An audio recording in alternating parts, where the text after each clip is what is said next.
آگے اللہ فرماتے ہیں الذی بارکنا حولہ، اس مسجد اقصی جس کے ارد گرد ہم نے برکتیں رکھی ہیں۔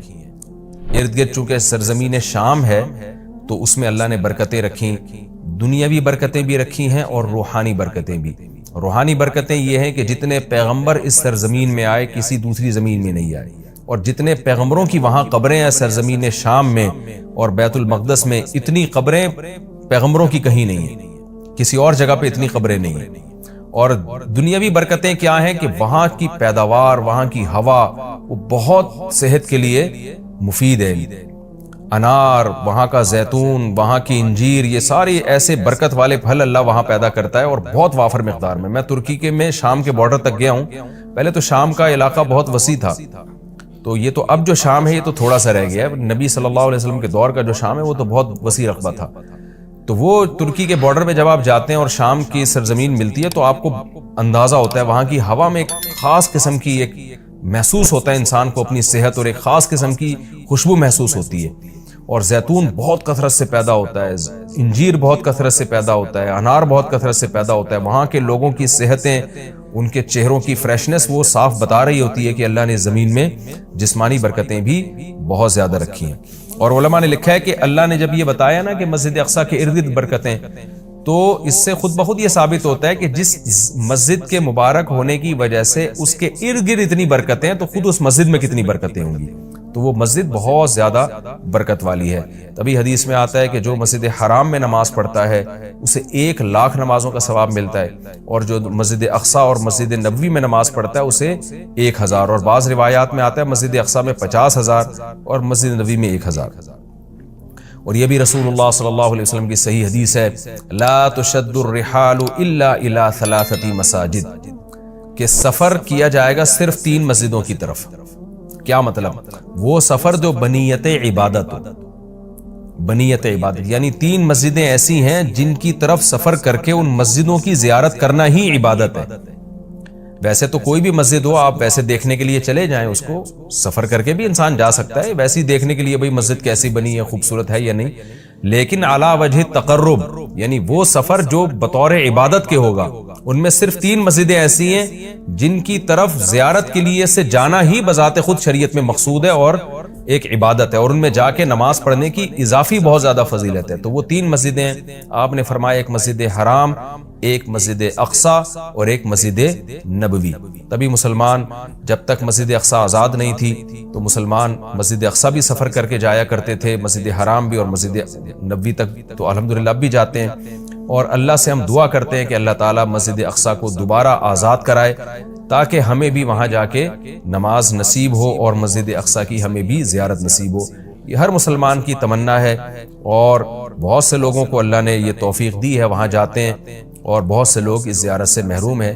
تو ہم یہ دعا کرتے ہیں کہ اللہ تعالیٰ وہ مبارک مسجد جس کی طرف اللہ اپنے حبیب صلی اللہ علیہ وسلم کو معجزاتی طور پر لے کر گیا، اور خاص طور پر ہمارے حبیب صلی اللہ علیہ وسلم کو وہاں نماز پڑھوائی گئی معجزاتی طور پر، اللہ ہمیں بھی اس مقدس سرزمین کی زیارت کی توفیق نصیب فرمائے اور ہمارے لیے آسان فرمائے۔ آگے اللہ فرماتے ہیں لِنُرِيَهُ مِنْ آیاتنا، ہم نے یہ سفر اس لیے کرایا تاکہ ہم محمد صلی اللہ علیہ وسلم کو اپنی نشانیوں میں سے کچھ نشانیاں دکھائیں۔ وہ نشانیاں یہی ہیں کہ جو معراج کی رات آپ کو دکھائی گئیں، پیغمبروں کی زیارت کروائی گئی، جنت جہنم دکھائی گئی، تو یہ ساری بڑی بڑی نشانیاں تھیں۔ خود معراج خود ایک بڑی نشانی ہے۔ اِنَّهُ هُوَ السَّمِيعُ الْبَصِيرُ، اللہ تعالیٰ خوب سننے والا اور دیکھنے والا ہے۔ یعنی انسان تو محتاج ہے کہ جب تک اسے سنایا نہ جائے وہ سن نہیں سکتا، دکھایا نہ جائے وہ دیکھ نہیں سکتا۔ تو پیغمبر صلی اللہ علیہ وسلم بھی خود سے نشانیاں نہیں دیکھ سکتے، اللہ نے دکھائیں، اللہ نے سنائی، لیکن اللہ وہ ذات ہے جو سمیع بھی ہے اور بصیر بھی، اسے وہ ہر وقت ہر چیز کو دیکھ بھی رہا ہے اور ہر وقت ہر چیز کو سن بھی رہا ہے۔ آگے اللہ تعالیٰ ارشاد فرماتے ہیں وَآتَيْنَا مُوسَى الْكِتَابَ، یہ پیغمبروں کا سلسلہ نیا نہیں ہے، پرانا ہے۔ ہم نے محمد صلی اللہ علیہ وسلم کو جیسے کتاب دی ہے اور محمد صلی اللہ علیہ وسلم کو نشانیاں دکھا رہے ہیں، تو آپ سے پہلے موسیٰ علیہ السلام کو بھی ہم کتاب دے چکے ہیں۔ اور بیت المقدس کا تذکرہ ہے نا، تو یہودی بیت المقدس پہ ہمیشہ سے دعویٰ کرتے رہے کہ بیت المقدس تو ہمارا ہے اور اس میں تو ہمارے پیغمبر مدفون ہیں، تو اس کا بھی اللہ جواب دے رہے ہیں کہ ہم نے اہل یہودیوں کو کتاب دی تھی، مگر انہوں نے کتاب کا حشر کیا، تو آگے پورے رکوع میں اسی کی تفصیل ہے کہ کس طرح انہوں نے خدا کی نافرمانی کی ہے، جس کے نتیجے میں اللہ نے ان سے یہ خلافت چھینی ہے اور بیت المقدس ان سے چھینا گیا ہے، تو اسی کا تذکرہ ہے۔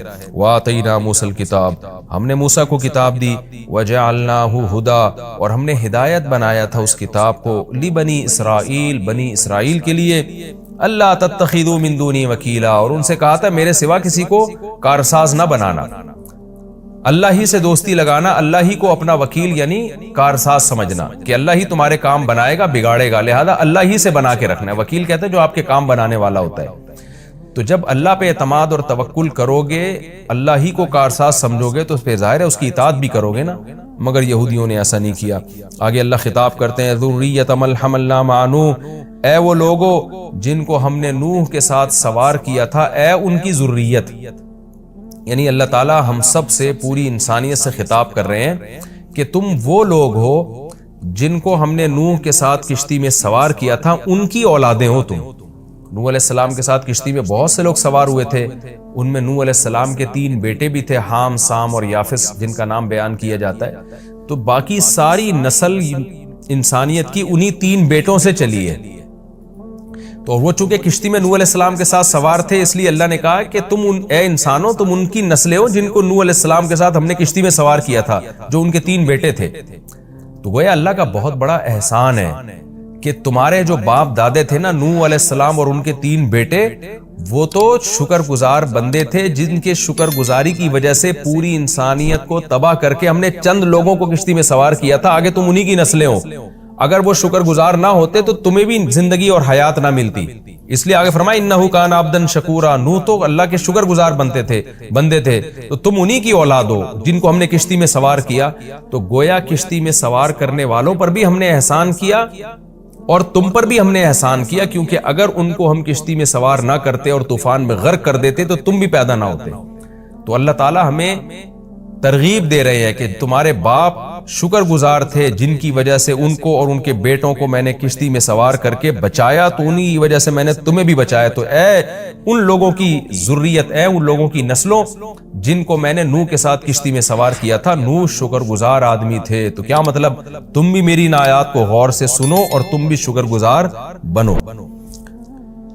تو آگے نیا مضمون شروع ہو رہا ہے، وَقَضَيْنَا إِلَىٰ بَنِي إِسْرَائِيلَ فِي الْكِتَابِ لَتُفْسِدُنَّ فِي الْأَرْضِ مَرَّتَيْنِ۔ اس میں نیا مضمون ہے کہ ہم نے بنی اسرائیل کو بتا دیا تھا کہ تم زمین میں فساد مچاؤ گے، تم ناشکری کرو گے، جس کی وجہ سے تم پر اللہ کے عذاب آئیں گے۔ تو بنی اسرائیل نے ان باتوں پر عمل نہیں کیا جس کی وجہ سے ان پر قوم مسلط ہو کر ان کو عذاب چکا